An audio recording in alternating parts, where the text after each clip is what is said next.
the most wonderful time of the year, where the ghosts and the goblins are everywhere hobbling. They'll give you a scare.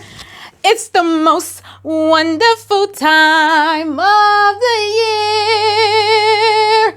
Hi guys, and welcome to my channel. I'm the Book Geek, also known as Kiava, and this is my October TBR.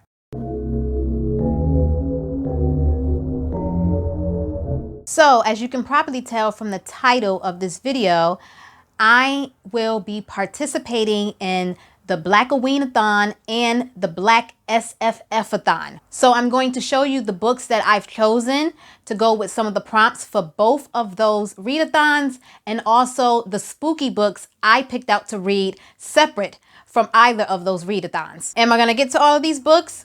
Probably not, but I'm gonna have a hell of a time trying. And also, if you haven't noticed, this is my favorite time of the year. What, might you ask, is Black-Oween-Athon? What is that?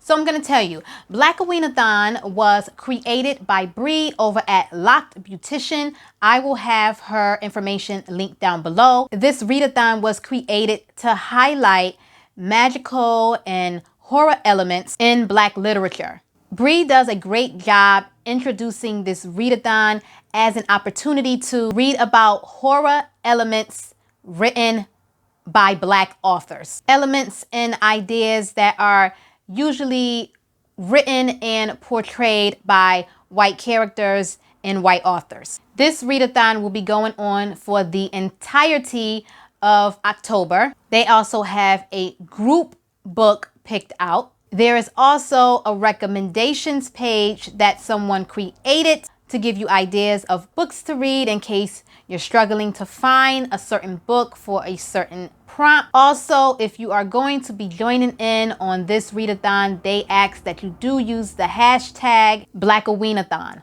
So the first prompt for the Black-Oween-Athon is a fantasy novel by a Black author. So what I did was I went through their recommendation list. I chose different books from the recommendation list that I knew that I had already owned. A few of these I bought. For the most part, most of these books I already owned because I didn't want to have to buy a whole bunch of books, and I haven't went back to the library since they reopened.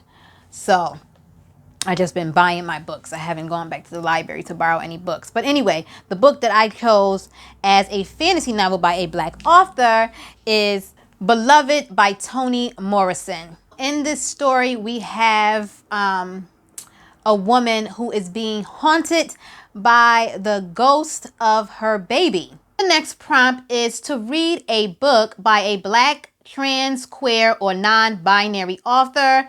For this one, I just decided to use the group book and read Giovanni's Room by James Baldwin.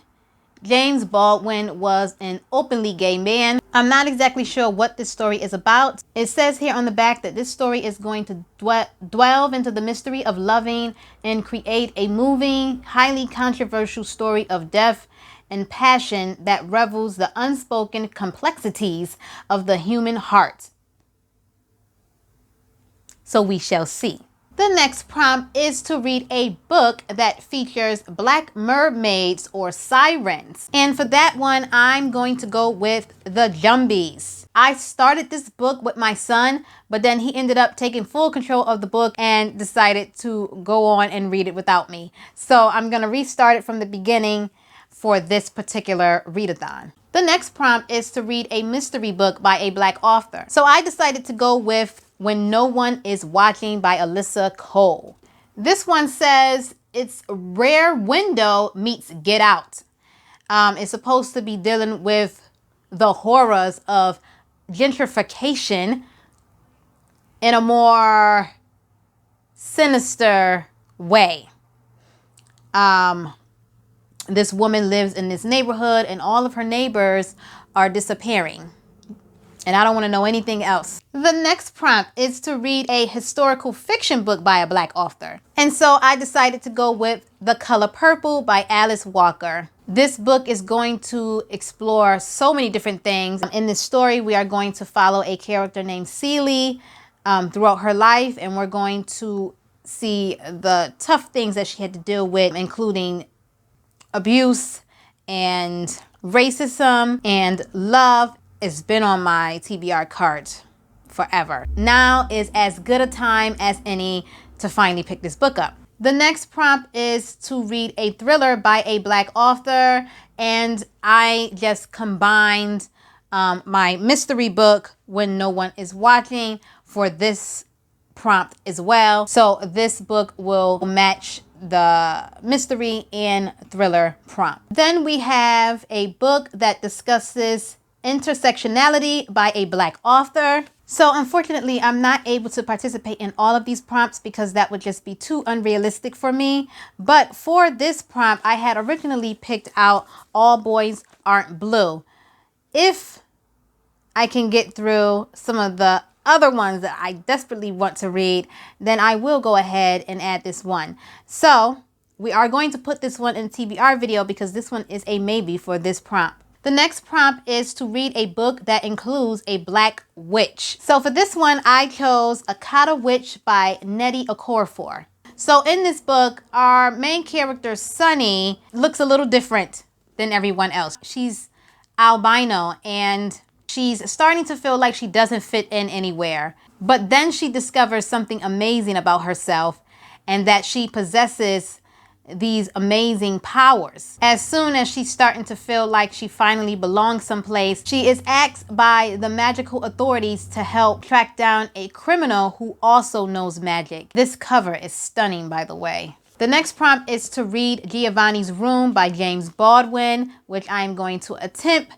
And finally, the last prompt is to read a book by an underrated Black author. So for this prompt, I decided to choose a book written by Gail Jones, and the title of that book is Corregidora. I hope I'm saying that right. When I read the synopsis of this story, I was like, oh my God, that's heavy. This one is a very heavy topic, and it is going to deal with a woman who is basically haunted by the past and the legacy of her family. She is going to be struggling with the fact that the same slave master fathered both her mother and grandmother.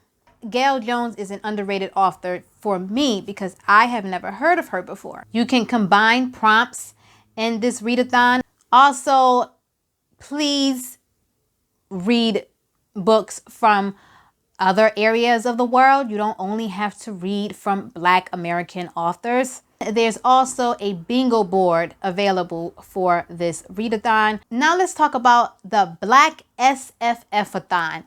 This is a readathon that is going to cover speculative fiction. So during this readathon, you want to be reading books that have elements present in them of things that do not exist in this world.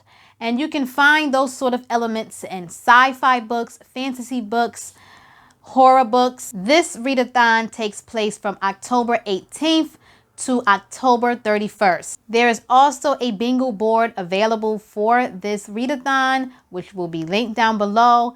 And I'll also link their Instagram page. They will be doing Instagram challenges, but the first prompt is to read a book with an LGBT plus main character. So for that, I decided to pick up Pet. So in this story, there are supposed to be no more monsters that exist, but Jam, our main character, is going to come face to face with an actual monster, Pet. He is an actual creature, and together they are going to go on this adventure to hunt another creature. Together they're going to team up to try and hunt this monster, but it won't be easy because everyone is convinced that monsters no longer exist. So I hear that this book is really, really good, and the cover is just to die for. The next prompt is to read a book that is social justice oriented. So for that, I decided to read the sequel to Binti, which is titled Home I already read book 1. This book is supposed to pick up a year later after the incidents that happened in the first book with Binti. The next prompt is to read a book that features gods as characters. I did not pick a book for that prompt, so I'm just going to skip ahead to the next one, which is to read a horror book. The book I chose for that prompt is My Soul to Keep. In this story, we have Jessica, who is a journalist. She's chasing down an interesting story, of course, like a journalist always is. And we have Dawit. He is an immortal. And one of the rules is to never fall in love. Together, Jessica and Dawit are going to pay the ultimate price for their ambition and their desire. The next prompt on the bingo board is to read the group book. So the group book for the BlackSFFathon is to read The Jumbies, which I already decided to read this one for one of the prompts for the Black-Oween-Athon. So I'm going to combine that book with both readathons. I decided to combine the next 2 prompts, which are to read a book not set on Earth and to read a book with disability rep. So the book I chose for those 2 prompts was An Unkindness of Ghosts by Rivers Solomon. I believe the disability portrayed in this book is autism, and this book is not set on Earth. So this book is sort of going to portray elements of antebellum South, except in space. So I don't expect this to be an easy book to read. The next prompt on the bingo board is to read a book from an author not from the US or Canada. Some of these books that I already picked out might have authors that aren't from the US or Canada. I haven't checked, but I didn't pick out a book specifically for that category. And finally, the last category is love, which I also have not picked out a sci-fi, fantasy, or horror book from the speculative fiction genre that features love. I had a hard time finding a book like that, so I need to do more research, but I think I have more than enough here to cover the majority of these prompts.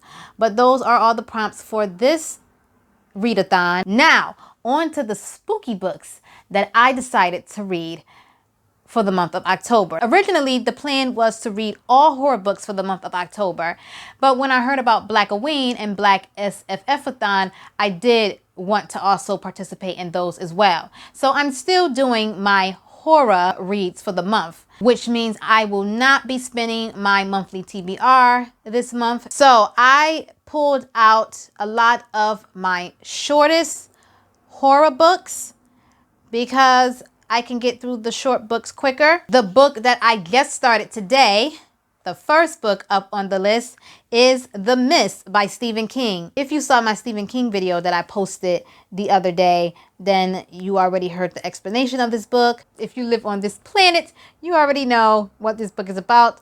But in case you aren't into horror, boo, and you don't know what this book is about, it's basically about a strange mist that creeps into this town, and along with the mist are these creatures that have invaded this town. This story also explores who the real monsters are, the people or the actual creatures. And so I just started this one today. This is the first book up on my horror list. The next 3 books that I'm going to show you are very short horror books. It's from an author that I have always wanted to read from. I own several of his books, and I just have not gotten to them yet. He also liked a comment that I had posted about one of his books. And then I was like, oh my God, when Keelan Patrick Burke. And then he commented again, butterflies. But anyway, the author is Keelan Patrick Burke, like I just slipped and said. And the book that I'm going to be reading from him is The Tent. This book is about something creepy happening out in the woods. Okay? In this story, if you go camping in this area, you best to stay in the permitted area, or you might not live to see the sunrise. That's all I want to know. That's all I need to know. There's a woman in the back or somebody in the back screaming in the tent. I'm here for it. The next one I'm going to be reading is Sour Candy. This one sounds horrifying.